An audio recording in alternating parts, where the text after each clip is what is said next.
우리가 예수님을 믿고 또 예수님을 내 마음속에 영접하게 되면 우리 안에 여러 가지 변화들이 한꺼번에 일어납니다. 먼저는 죄사함을 받고 또 하나님의 자녀가 되고 구원함을 받고 영생을 얻고 하나님 나라의 백성이 되는 그런 놀라운 일들이 일어나지요. 그 이전에는 죄로 말미암아 죽을 수밖에 없고 저주받은 인생들이 이제 예수님을 믿고 받는 축복받는 인생, 영생을 얻는 인생, 하나님의 자녀가 되는 놀라운 권세들이 주어진다라는 거예요. 여러분, 죽을 수밖에 없는 우리가 생명을 얻고 또 저주받은 우리가 하나님의 자녀가 되고 축복받는 인생이 되니 이것만큼 중요한 것이 어디 있겠습니까? 그래서 예수님 믿고 구원받을 때는 정말 말로 할 수 없는 기쁨이 막 샘솟듯 솟아나요. 그래서 때로는 감격의 눈물이 막 흘리기도 하고 또 때로는 밤새도록 찬양을 부르기도 합니다.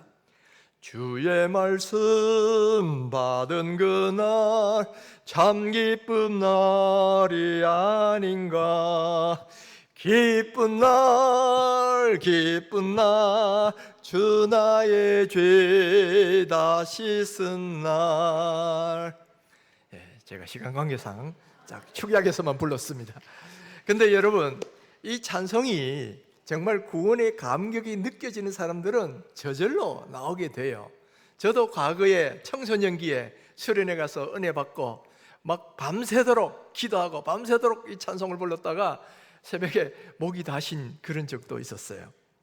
그만큼 예수 믿는다는 것은 기쁨과 은혜 속에 살게 된다는 거예요. 그런데 우리가 예수를 믿고 나면 이렇게 기쁨과 은혜의 삶만 있느냐 하면 또 그것은 아니에요. 또한 따라오는 것이 있는데 하나님의 말씀대로 순종하려고 하면 그것을 방해하는 마귀와의 싸움이라는 게 있어요. 마귀는 우리가 예수 믿지 못하도록 하기도 하고 또 어떻게든 넘어지게 만들기 위해서 많은 노력을 할 때에 우리는 어쩔 수 없이 말씀대로 살려고 하다 보면 그 마귀하고 싸워야 된단 말이에요. 그래서 이 마귀와의 영적 전쟁이라는 것을 우리가 할 수밖에 없다는 거예요. 원래 우리가 예수를 믿기 전에는 마귀의 지배를 받고 있었기 때문에 마귀하고 싸울 일이 없는 거예요. 원래부터 마귀가 지배하고 있었으니까. 그런데 우리가 예수님을 믿으려고 하고 또 이제는 예수 믿는 사람이 되려고 하면 그때부터 마귀는 비상등을 켜고 어떻게든지 이걸 방해하려고 합니다. 그래서 전도하려고 하면 어떻게든 복음의 광채가 그들한테 비치지 못하도록, 그래서 그 사람은 영원히 자기 밑에서 벗어나지 못하도록 방해를 하는데, 어떤 때는 그 말이 전혀 깨달아지지 않도록 의심의 마음이 들도록 하기도 하고, 어떤 때는 사람을 통해서 못 믿도록 방해하기도 하고, 또 어떤 때는 어려운 여건과 환경을 조성해서 어쨌든 신앙생활을 못하도록 막는다 이 말이에요. 지금도 아마 이 자리에도 이 마귀가 자꾸만 예수 믿는 거 못 믿게 하는 그런 마귀의 방해 공작을 경험하는 분들도 있을 거예요. 이게 바로 마귀가 하는 일이에요. 그런데 이렇게 예수를 믿고 나면 그럼 마귀가 우리를 괴롭히는 걸 포기하느냐? 아니에요. 믿고 나도 계속해서 어떻게든 하나님을 믿는 사람도 넘어지게 하려고 하고 또 말씀부터 멀어지게 그렇게 우리를 자꾸만 유혹을 한다라는 거예요. 그래서 우리는 어쩔 수 없이 예수 믿고 난 뒤에는 이 마귀와 전쟁을 해야 되는데, 이 마귀가 우리를 얼마나 집요하게 공격하느냐 하면은 베드로전서에서는 마귀가 마치 우는 사자처럼 삼킬 자를 두루 찾는다, 그렇게 표현을 하고 있다라는 거예요. 그래서 우리가 하나님의 말씀대로 순종하는 삶을 살려면 우리를 공격하는 마귀하고 맞서 싸워야 되고, 그리고 이 전쟁에서 승리해야 한다는 거예요. 그러면 우리가 싸워야 되는 영적 전쟁의 실체는 무엇이고 우리가 싸워야 할 대상이 무엇이냐? 바로 12절에서 거기서 정확하게 말씀을 하고 있습니다. 12절 다시 한번 읽습니다. 우리의 씨름은 혈과 육을 상대하는 것이 아니요 통치자들과 권세들과 이 어둠의 세상 주관자들과 하늘에 있는 악의 영들을 상대함이라. 우리가 싸우는 대상은 누구다 그랬어요? 혈과 육, 이거는 피와 살을 가진 사람이 아니고 그 뒤에서 역사하는 통치자들, 권세들, 이 어둠의 세상의 주관자들, 하늘에 있는 악의 영들이 우리의 싸움의 대상이다라는 거예요. 근데 여기 보면 통치자, 권세, 어둠의 세상 주관자다, 악의 영, 이것은 다 이 악한 영들의 여러 가지 종류를 이야기하는 겁니다. 이런 각종 악한 영들을 우리가 상대하는 것이다라는 거예요. 그러면 여러분, 우리가 이 악한 영들을 상대해서 싸워서 이겨야 되는데, 이 악한 영들을 이기려면 우리가 꼭 알아야 되는 게 있습니다.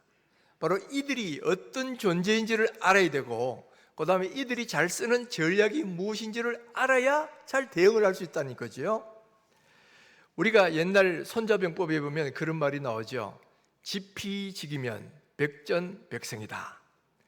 적을 알고 나를 알면 100번 싸워서 다 이길 수 있다. 이제 그런 말인데, 우리가 마귀를 이기려고 해도 마귀가 어떤 존재인지, 그리고 마귀가 어떤 방식으로 우리를 유혹하려고 하는지, 이것을 잘 알면 이 싸움을 이길 수 있는 좋은 방법이 된다라는 거죠. 그러면 우리의 적인 마귀 사탄은 어떤 존재이냐? 먼저 사탄이라는 말이 나오는데, 이 사탄이라는 말은 히브리어입니다. 히브리어고 그 뜻은 대적자, 고소자, 우리를 막 고소하는 존재라는 거죠. 그런데 이 히브리어 사탄을 헬라어 성경으로 번역할 때는 뭐로 번역을 했냐면 디아볼로스라는 단어로 번역을 했어요. 디아볼로스. 요즘 게임에 보면 디아블로 뭐 이런 게 나오잖아요. 이 디아볼로스에서 나온 말이에요. 근데 이 헬라어 디아볼로스를 우리말로 번역한 단어가 마귀라는 단어예요. 그러니까 사탄은 히브리어로 된 거고, 그리고 마귀는 바로 헬라어를 우리말로 번역한 용어가 마귀란 말이에요. 그러나 사실상 같은 존재를 이야기합니다. 요한계시록 20장 2절에 보면 마귀를 이렇게 설명을 하고 있어요. 용을 잡으니 곧 옛 뱀이요 마귀요 사탄이라. 마귀요 사탄이라, 이 말은 마귀하고 사탄이 같은 말이라는 거죠. 히브리어로 하느냐 헬라어로 하느냐 그 차이가 있을 뿐이죠. 그런데 이 마귀 사탄은 바로 옛날에 용이고 뱀이다 이 말이에요. 옛날에는 뱀으로 나타났고 요즘은 용으로 상징되는 그런 존재다라는 거죠. 그러니까 이 마귀는 바로 이렇게 악의 영들이고, 또 이 악의 영인 이 마귀 사탄에게는 졸개가 있어요. 그 졸개가 악한 영들, 아까 정사와 권세와 뭐 어둠의 세상 주관자들, 또 악의 영들이라고 하는 그게 다 이 마귀 사탄의 이 졸개들입니다. 그리고 우리가 귀신이라는 것도 다 이 악한 영들을 가르치는 그런 말이죠. 예수님께서도 마태복음 25장 41절에서 마귀와 그 사자들이라는 말로 표현하셨어요. 마귀와 그를 따르는 일종의 그 졸개들, 무리들, 그런 것들이 다 이 마귀 사탄이고 악의 영들이다라는 거예요. 그러면 이 마귀나 악의 영들은 어떻게 해서 생겨났을까? 우리가 성경을 보면 원래 이 마귀는 하나님을 수종드는 천사, 그 중에서도 천사장이었어요. 아주 높은 지위를 갖고 있었죠. 그런데 이 천사장인 마귀가 가만히 보니까 자기 지위가 꽤 높거든요. 그러면서 그 다음 하나님께 도전을 하는 거예요. 하나님처럼 자기도 되려고 막 그렇게 하면서 자기 지위를 떠나버렸어. 자기 위치를 버리고 더 높아지려고 하는 그런 존재가 되면서 범죄한 천사장이 됐죠. 또 그가 이렇게 범죄할 때 혼자만 한 게 아니고 그를 따르는 악령들을, 천사들을 무리를 끌고 나왔어요. 그 천사들이 바로 이 악한 영들이 된 것이다라는 거예요. 그래서 이 마귀는 원래 천사장이었고 악령들은 다 이 천사들이었는데 자기 위치를 지키지 아니하고 하나님께 범죄하여 떠나버린 그런 존재들이 결국은 마귀가 되고 또 악령이 되었다는 거예요. 귀신이 된 거죠. 그런데 여러분, 우리가 귀신 그러면 우리 동양적 세계관 속에도 귀신이 있었어요. 근데 동양적 세계관의 귀신은 뭐냐면은 뭔가 이 땅에 사람이 죽어서 원령이 돼가지고 이승을 떠돌아다니는 뭐 그런 존재가 귀신이다. 보통 그렇게 이야기를 하죠. 그래서 간혹 보면 누가 죽어가지고 그 목소리를 내면서 막 아직도 막 그냥 그 이승에 있는 거 떠돌아다닌 원령인 것처럼 이제 그렇게 이해를 하는데, 이거는 전혀 성경적인 이해가 아니에요. 성경에 따르면 사람은 죽으면 막바로 천국이든 지옥에 가든지 하지 뭐 이 세상을 떠돌아다니면서 사람을 해코지하고 뭐 그런 거 없어요. 설령 누군가 뭐 사람 목숨에 흉내를 낸다 해도 그것은 악령이 그 사람의 흉내를 내는 것일 뿐이지 그 사람이 영원히 돌아다니는 게 아니다 이 말이에요.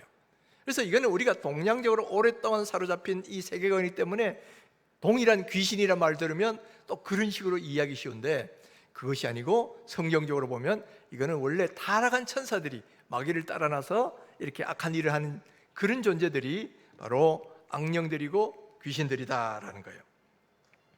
자, 이렇게 마귀와 그 졸개되는 악한 영들이 자기 지위를 지키지 않고 범죄했다가 하늘로부터 쫓겨나는 거예요. 쫓겨났는데 그것을 이사야 14장 12절에 이렇게 말씀합니다. 너 아침의 아들 계명성이여 어찌 그리 하늘에서 떨어졌으며 너 열국을 엎은 자여 어찌 그리 땅에 찍혔는고. 여기 보면 계명성이라는 말이 원래는 금성, 샛별을 이야기하는 말인데 이게 결국은 라틴어로 하면 루시퍼예요. 루시퍼가 마귀를 상징하는 단어예요. 마귀를 지칭하는 단어가 루시퍼입니다. 그러니까 루시퍼가 하늘에서 교만했다가 떨어졌다 이 말이죠. 그런데 이런 것처럼 지금 바벨론 왕도 그렇게 되고 있다는 걸 지금 이야기하려고 지금 이 말씀을 하고 있는 거죠. 여러분, 마귀는 저렇게 하늘에서 하나님을 대항했다가 이 마귀 하늘에서 쫓겨났어요. 그리고 뿐만 아니라 예수님이 이 땅에 오셔서 우리 죄를 위해 사시고 십자가에 달려 돌아가시고 부활하셨을 때 마귀는 이미 등뼈가 부러질 정도로 치명상을 입었어요. 그렇지만은 마귀가 완전히 능력을 잃어버렸냐면 그건 아니에요. 아직도 어느 정도 영향력을 갖고 있어서 지금도 우리들에게 악한 영향력을 행사하고 있다라는 거죠.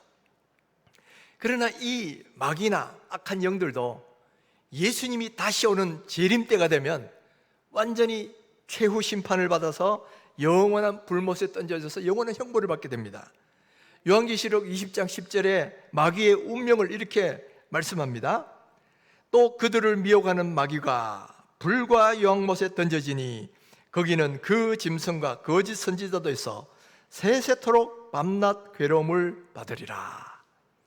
마귀가 하늘에서 쫓겨났다고 금방 불못에 던져 형벌을 받는 게 아니고 지금은 여전히 공중권세 잡은 자로서 이 땅에 악한 영향을 미치고 있어요. 그러나 이미 치명상도 입었고 또 그리고 나중에는 결국은 저 예수님이 재림할 때는 영원한 불못에 던져져서 영원한 형벌을 받게 되는 거예요. 더 이상 우리를 그때 되면 유혹하거나 해코지할 수도 없는 거예요. 그러나 그때까지는 이렇게 영향력을 행사할 수 있는데 바로 그때가 다가온 거, 자기 때가 얼마 남지 않은 걸 아니까 더욱더 광분해서 지금이라도 믿는 사람들이라도 넘어지게 하려고 막 그냥 설치고 다닌다 이 말이에요. 바로 그 모습을 우는 사자처럼 삼킬 자를 두루 찾아다닌다, 그렇게 성경은 표현하고 있다라는 거예요. 그러니까 지금은 마귀가 더욱더 광분해서 때가 얼마 남지 않은 줄 알고 우리를 유혹하고 넘어지게 하려고 굉장히 지금도 노력을 하고 있는데, 바로 그러니까 우리는 더욱더 깨어 있어야 되죠. 그리고 이 마귀 사탄과 싸워서 이길 수 있어야 된다라는 거예요. 그러면 마귀는 어떤 존재이고 우리를 넘어뜨리려는 어떤 전략을 가지고 있는가? 첫 번째는 마귀는 사람을 교만하게 만들어서 넘어뜨리는 존재예요. 마귀 그 자신이 교만한 존재였잖아요. 하나님과 같아지려고 막 대들었다가 결국 이렇게 떨어져서 마귀가 된 건데, 자기가 그런 것처럼 사람들도 똑같이 그렇게 교만하게 만들어서 넘어지도록 그렇게 만들고 있다라는 거예요. 이 마귀는 제일 먼저 우리 조상 아담과 하와를 그러한 교만으로 유혹을 했습니다. 아담과 하와를 유혹할 때 어떻게 유혹했느냐? 자, 저 선악과를 보아라. 바로 저것을 따먹으면 하나님과 같아진다. 하나님과 같아진다. 이 말이 뭐예요? 바로 교만, 하나님처럼 되려고 하는 교만을 부추기는 거죠.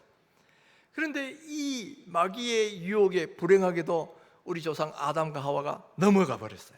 하나님과 같아진다 하는 말을 듣고 딱 보니까 보암직하기도 하고 먹음직하기도 해서 딱 따먹게 되면서 그때부터 이제는 죄가 오고 제 마음대로 살게 됐죠.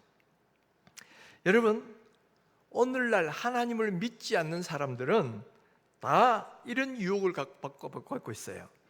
왜 하나님을 믿지 않으려고 할까요? 하나님은 우리를 간섭하는 존재, 그런 것처럼 느껴진단 말이에요.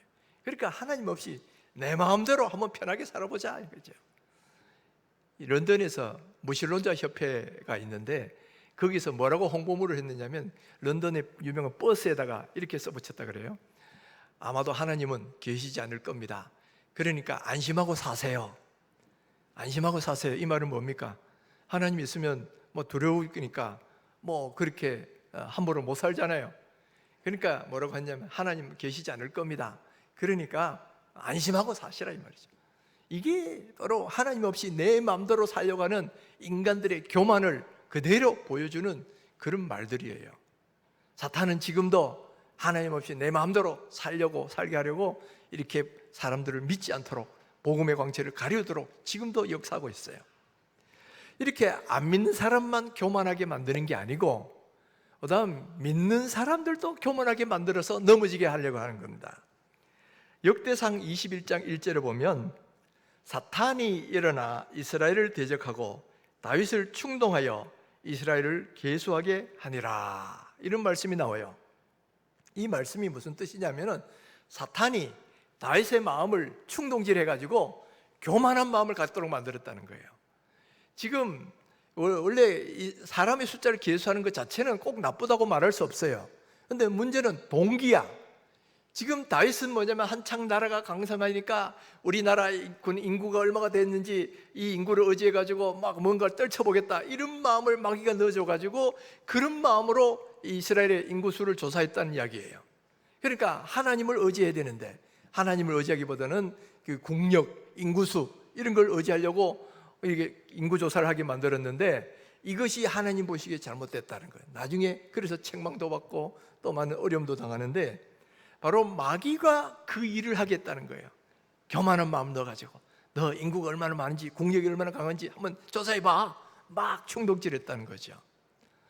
바로 마귀는 하나님을 믿는 사람에게도 충동질을 해서 교만한 마음을 갖게 하고 넘어지도록 그렇게 지금도 역사하고 있다라는 거예요.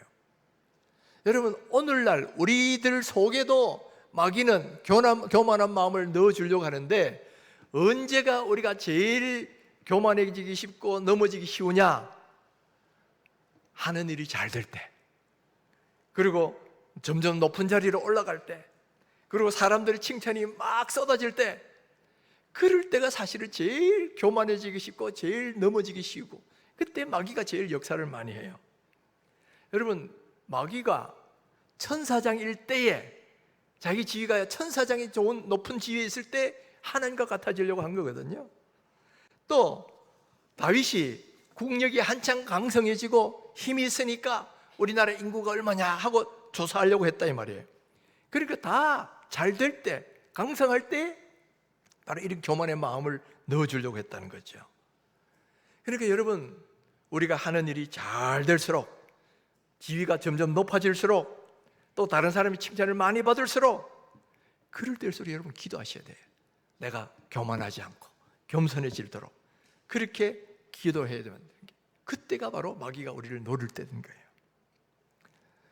사랑하는 성도 여러분, 혹시 하나님께서 여러분에게 많은 재산을 허락하셨습니까? 그러면 그것은 내가 잘나서 그렇게 된 것이라고 생각하지 마시고 하나님께서 나에게 맡겨주신 것이다, 그렇게 믿고 감사하시기를 바랍니다. 또 여러분, 만약에 사회적으로나 교회 안에서 높은 지위에 점점 올라가 계십니까? 그렇다면 하나님께서 여러분을 세워주신 것을 감사하면서 더욱더 겸손하게 다른 사람을 섬기셔야 된다는 거예요.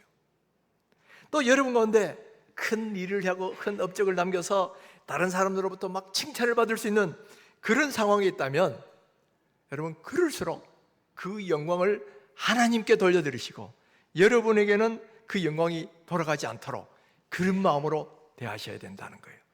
그럴 때 우리를 교만하게 만들어서 넘어지게 하려는 마귀 사탄을 이길 수가 있는 거예요. 여러분, 바로 그런 잘 될수록, 높은 지위에 올라갈수록, 또는 뭔가 이렇게 칭찬을 받을수록 그럴 때가 마귀가 우리를 노리고 교만하게 만드는 그런 때인 줄 믿고 여러분, 더욱더 겸손하게 기도하셔서 이 교만의 유혹에 넘어가지 않는 그런 분들이 다 되시기를 주님의 이름으로 축원합니다. 두 번째 마귀는 우리를 꾀는 자다라는 겁니다. 요한복음 8장 44절을 보면 마귀를 거짓의 아비라고 표현하고, 계시록 12장 9절에서는 온 천하를 꾀는 자라고 말합니다. 한마디로 말하면 마귀는 거짓말로 우리를 유혹해서 넘어뜨리려고 하는 그런 존재다라는 거예요. 여러분, 창세기 3장에 보면 마귀가 아담과 하와를 유혹할 때에 보면 이런 말로 유혹을 합니다. 자, 저 선악과를 따먹으면 정령 죽는다고 하더냐? 결코 죽지 않는다. 오히려 그것을 먹는 날에는 너희 눈이 밝아져서 하나님과 같아지게 될 것을 하나님이 아시니까 그걸 못 먹게 하는 거야 하고 이 아담과 하와를 그렇게 충동질을 한 겁니다. 이 마귀의 말을 가만히 보면 부분적으로는 맞는 말도 있고요, 부분적으로는 틀리는 말도 있어요. 이 말은 뭐냐면, 자, 하나님과 같아지게 된다, 눈이 밝아진다, 이거는 맞는 말이에요. 그러나 결코 죽지 않는다, 이 말은 이거는 거짓말이거든요. 이 마귀의 전략이 그런 겁니다. 여러분, 사기꾼이 우리를 어떻게 속입니까? 처음부터 끝까지 거짓말만 합니까? 아니거든요. 그렇게 되면 누가 그 말 신뢰하겠습니까?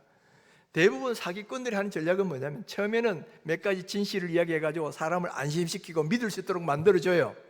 그러고 나서는 거짓으로 딱 말해가지고 거짓된 결론으로 자기한테 유리한 쪽으로 이끌어가는 게, 이게 사기꾼이 하는 일이거든요.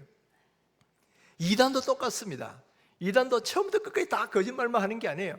그 중에 맞는 말도 몇 가지 끼워 넣어가지고 사람을 신뢰하게 만들어 놓고는 그 다음에 진짜 거짓말 결론으로 끌어가서 우리를 엉뚱한 길로 끌어가는 게, 이게 이단이 하는 일이란 말이에요. 그러면 사기꾼이나 이단이 이런 전략을 잘 쓰는 이유가 뭐겠어요? 그들의 아비인 마귀가 바로 그런 역할을 하기 때문에, 마귀가 거짓의 아비이면서 우리를 꾀는데, 처음에는 몇 가지 진실도 이야기하면서 믿게 만들어 놓고는 그 다음에 거짓말로 우리를 엉뚱한 길로 딱 이끌어가는 게, 이게 마귀의 전략이다라는 거예요. 그렇게 여러분, 사기꾼에게 넘어가면 안 되는 것처럼 이런 마귀의 전략에도 넘어가시면 안 돼요. 몇 가지 그럴듯한 이야기 한다고 설계됐다가는 나중에는 이게 엉뚱한 길로 가거든요. 그러니까 여러분, 이런 유혹을 받을 때는 하나님의 말씀만 끝까지 문자 그대로 믿고 의심하지 마셔야 돼요. 하나님 말씀만 믿으셔야 돼요. 그리고 어떤 존재가 와서 부분적인 진리도 이야기하면서 슬슬슬 거짓말로 이끌어갈 때는, 아, 이거 마귀의 전형적인 수법이구나, 이거를 딱 아시고 단호하게 말씀하셔야 돼요. 사탄아, 물러가라! 거짓으로 나를 유혹하는 사탄아, 물러가라! 그렇게 딱 엄포를 놓으면 마귀가 물러가는 줄 믿습니다. 여러분, 마귀가 아무리 거짓말로 유혹해도 진리로서 승리하시기를 주님의 이름으로 축원합니다. 세 번째 마귀는 참소하는 자다, 그렇게 말씀합니다. 요한계시록 12장 2절에 10절에 보면 마귀를 우리 형제들을 참소하던 자, 곧 우리 하나님 앞에서 밤낮 참소하던 자라고 말하고 있어요. 즉, 하나님 앞에서 우리의 잘못한 것을 고발하고 일러바치는 일을 하는 존재가 마귀다라는 겁니다. 스가랴서 3장에 보면 마귀가 당시에 대제사장에 있던 이 여호수아가 옷이 더러워지는 걸 보고 요 앞에 이렇게 참소합니다. 저 대제사장 여호수아가 보니까 이런 죄도 지었고 저런 죄도 지었고 그래서 저 옷이 더러워져 있습니다. 이렇게 참소하니까 하나님께서는 오히려 그런 사단을 꾸짖습니다. 그러면서 여호수아에게서 그 더러운 옷을 벗기고 아름다운 옷으로 바꿔주셨다, 그렇게 말씀하고 있어요. 자, 이것은 뭘 말하느냐면, 우리가 죄를 짓고 잘못을 행하더라도 바로 예수 그리스도의 보혈로 우리를 다 씻어주셨다는 거예요. 그럴 때도 마귀는 하나님 옆에서 아유, 저런 죄를 지었어요 하고 막 계속 하나님 앞에 막 일러 바칩니다. 참소합니다. 그럴 때 우리를 위하여 우리를 변호해 주시는 변호사가 있는데, 그분이 누구냐면 보혜사이신 예수님이시다라는 거예요. 보혜사라는 말의 의미 중에 하나가 변호자라는 뜻이에요. 우리가 비록 잘못하고 죄를 짓더라도 우리 그 곁에서 변호사처럼 우리를 변호합니다. 하나님, 바로 저 죄를 위해서 내가 피 흘려 죽지 않았습니까? 그래서 그 죄를 통해서 다 사해 주셨습니다. 그러면서 우리를 변호해 주신단 말이에요. 그러니까 여러분, 마귀는 하나님께서 우리를 고자질하고 참소할지라도 우리는 죄를 자백하기만 하면 주님 다 용서해 주신다 그랬어요. 그걸 보증해 주시고 변호해 주시는 분이 예수님이 계시기 때문에 마귀가 아무리 우리를 참소하더라도 하나님은 우리를 정죄하지 않으신다라는 거예요.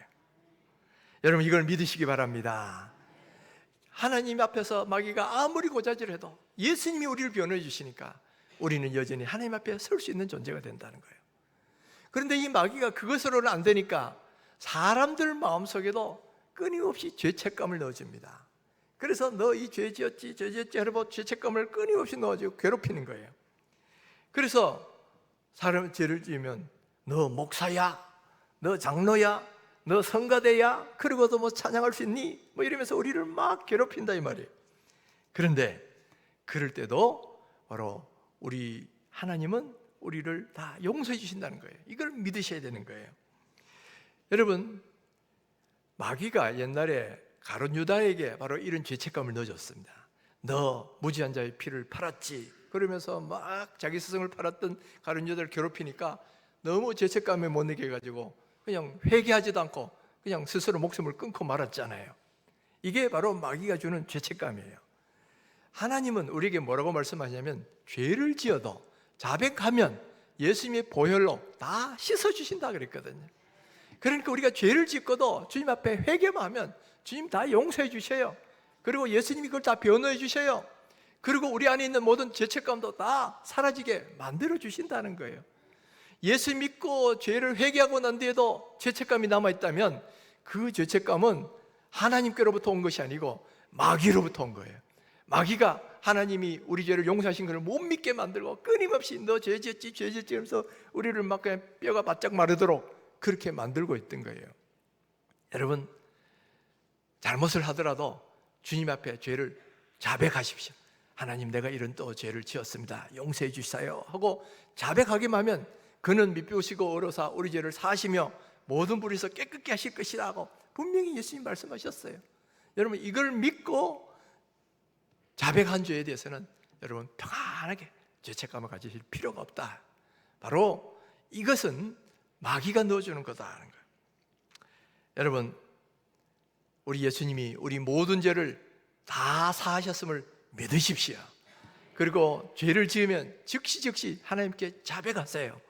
그러면 마귀가 아무리 죄책감을 넣어주더라도 마귀 사탄을 마귀야, 하나님이 이미 내 죄를 사셨다 하고 담대하게 말씀하시는 말이에요. 전에 어떤 말씀을 잘 전하시는 어떤 장로님이 있어요. 이분은 원래 교동관이셨는데 전도 활동도 많이 하시다가 이제는 집회도 많이 다니시는 분인데 어느 교회 집회를 갔더니만 귀신 들린 사람이 와가지고 막 너 이런 죄를 지었지 저런 지었지 막 그러고 있는 거예요. 그러니까 이 강사가 막 귀신이 막 너 이런 죄 지었지 그러면 얼마나 이게 참 부끄럽겠습니까? 그래서 한동안 이분도 참 좀 마음이 좀 부담이 있다가 예수님이 내 죄를 사셨지. 그래가지고 그 귀신 들린 사람한테 마귀야, 예수님이 내 죄를 다 사셨다. 마귀야, 물러가라. 그러니까 그다음부터는 그런 소리를 안 하더라는 거예요. 여러분, 아무리 마귀가 우리 죄를 다 압니다. 그래도 우리가 주님 앞에 자백하게만 하면 저는 미쁘시가 어로사 우리 죄를 다 사신다 그랬어요. 그래서 이런 마귀가 우리를 정죄하고 또 우리의 죄책감을 주더라도 여러분 자백하고 편안한 삶을 누리시기를 주님의 이름으로 축원합니다. 네 번째 마귀는 어떤 존재냐면 이간질하는 자라 그랬어요. 원래 병법 가운데 최고의 병법은 뭐냐면은 자기들끼리 서로 싸워서 이렇게 스스로 무너지게 만드는 게 이게 최고의 병법이에요. 그건 내 손을 들 필요도 없죠. 이번에 우크라이나 전쟁 때도 무슨 바그너 그룹이 이렇게 반란을 일으켜가 한번 러시아 군대하고 싸울 뻔도 했는데 일일천으로 끝나버렸지만은 그렇게 서로 자기 분란이 이러고 싸우면 이게 손 안 대고 이길 수 있는 방법이죠. 마귀도 이걸 잘한다 이 말이에요. 그래서 어떻게 하든 우리를 하여금 서로 싸우게 만들어요. 그러니까 믿는 성도들 혹은 사랑하는 해야 될 가족들을 자기들끼리 분란을 일으키고 미워하게끔 하고 서로 싸우고 이간질시키는 거예요. 그래서 사실이 아닌 것도 너 저쪽에 가서는 저 사람이 이랬대 그러고 이쪽에 가서는 저 사람이 저랬대 이러면서 싸움을 붙이는 거죠. 바로 아담과 하와에게도 그랬어요. 아담과 하와가 범죄하고 난 뒤에 어떤 결과가 일어났습니까? 원래는 아담이 처음 하와를 봤을 때는 내 뼈 중에 뼈요 살 중에 살이라 그러면서 못 살고 죽을 그런 정도였지만은 갑자기 범죄하고 나니까 저 하와가 나한테 그랬어요 하고 막 그냥 서로 떠넘기고 부부 관계가 완전히 이렇게 이간질이 돼버렸죠. 이게 바로 마귀가 하는 일이다라는 거예요. 여러분, 불행하게도 이 마귀의 전략은 재미를 많이 봤습니다. 역사적으로 보면 교회 안에서 싸움이 일어나고 분란이 일어나가지고 이 분열되고 또 무너진 사례가 정말 많이 있거든요. 여러분, 어쩌면 이 자리에 계신 분들 가운데도 가정에서 서로 이렇게 막 이간질시키는 어떤 마귀의 일 때문에 가정 불화가 일어난 분들도 있을 것이고, 또 교회 안에도 어떤 마귀가 자꾸 이간질시킨 것 때문에 어떤 사람에 대해서 불만을 갖고 원망을 갖고 미워하게 되고 이런 분들도 혹시 있을 수 있어요. 여러분, 이 모든 거는 마귀가 준 마음인 줄 믿으시기 바랍니다. 하나님은 사랑의 마음을 주시지 미워하는 마음을 주시지 않아요. 그래서 마귀가 이렇게 우리로 하여금 넘어지도록 그런 마음을 자꾸 넣어서 싸움을 붙여서, 그래서 우리 스스로가 무너지도록 그렇게 만든다는 거예요. 우리가 이런 유혹에 넘어가지 않으려면 우리의 적이 누군가라는 걸 분명하게 하셔야 돼요. 오늘 본문에서 뭐라 그럽니까? 우리가 싸워야 될 대상은 혈과 육을 가진 인간이 아니라, 특별히 같은 가족, 같은 믿음의 식구들이 아니라 그 마음속에서 이간질하고 싸움을 붙이는 악령들이다 이 말이에요. 바로 이 악령이 우리의 대적이지 그 사람이 우리의 대적이 아니다는 이야기죠.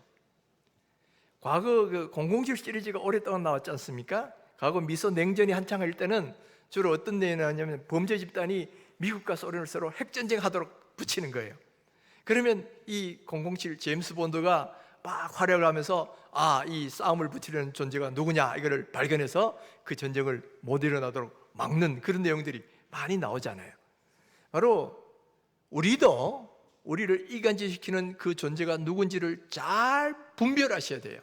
그리고 그 이간질시키는 존재를 미워하고 싸움의 대상으로 삼아야지, 그게 아니고 엉뚱한 우리의 가족, 우리의 믿음의 식구들을 대상으로 삼으면 그 마귀의 장난에 넘어가는 것이다 라는 거예요. 여러분, 우리 마음속에 혹시 사랑하는 가족, 사랑하는 우리 믿음의 식구들에 대한 원망과 미움이 생겨난다면 그거 마귀가 넣어준 것인 것을 믿으시기 바랍니다. 그런 마음들은 또 마귀에게 한번 명령해 보십시오. 나사렛 예수 명하노니 사탄아 물러가라, 미워하게 만드는 사탄아 물러가라. 이러면 사탄이 한 길로 왔다가 10길로 도망가는 역사가 일어날 줄 믿습니다. 마지막으로 5번째 사단이 하는 일은 뭐냐면은 우리를 힘으로 탄압해서 넘어지게 하는 일도 한다는 거예요. 우리가 햇볕 정책이라는 말 알잖아요. 어떤 막 그냥 따뜻한 뭔가를 줘서 넘어지게 이렇게 긴장을 풀게 하는 것도 있지만 강풍 작전이라는 것도 있어요. 마귀도 이 두 가지를 다 씁니다.